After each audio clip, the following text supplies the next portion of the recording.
Heroine Amala Paul 2009లో తన acting కెరీర్‌ని మలయాళంలో మొదలుపెట్టి, ఆ తర్వాత తెలుగులో 'బెజవాడ' అనే మూవీతో నాగచైతన్యతో ఎంట్రీ ఇచ్చి, పలు స్టార్ హీరోలతో నటించిన ఆమెకు మంచి గుర్తింపు దక్కలేదనే చెప్పాలి.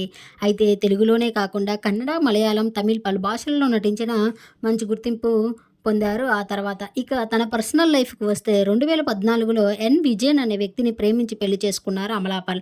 అయితే పలు వివాదాల కారణంగా విడిపోయి విడాకులు తీసుకున్నారు ఈ జంట.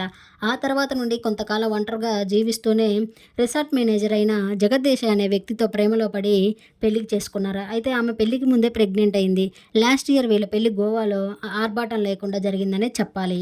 అప్పటి నుండి అమలాపాల్ సోషల్ మీడియాలో యాక్టివ్‌గా ఉంటూ ఎప్పటికప్పుడు తన అప్డేట్‌ని ఫ్యాన్స్‌తో షేర్ చేసుకుంటారు.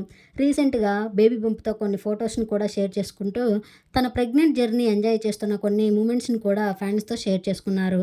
అయితే ఈరోజు అమలాపాల్ తన సోషల్ మీడియా వేదికగా ఒక గుడ్ న్యూస్‌ని ఫ్యాన్స్‌తో షేర్ చేసుకున్నారు. జూన్ 11న ఆమె పన్నంటి బిడ్డకు జన్మనిచ్చారట. అయితే ఈ విషయాన్ని ఫ్యాన్స్‌తో షేర్ చేసుకుంటూ, తన భర్త ఇంటికి వచ్చే సమయానికి తనకు ఒక సర్ప్రైజ్ వెల్కమ్‌ని ఏర్పాటు చేశారట. ఆ వీడియోని మీరు చూసేయండి. ఈ వీడియో గనుక మీకు నచ్చినట్లయితే లైక్ చేసి నా ఛానెల్ సబ్స్క్రైబ్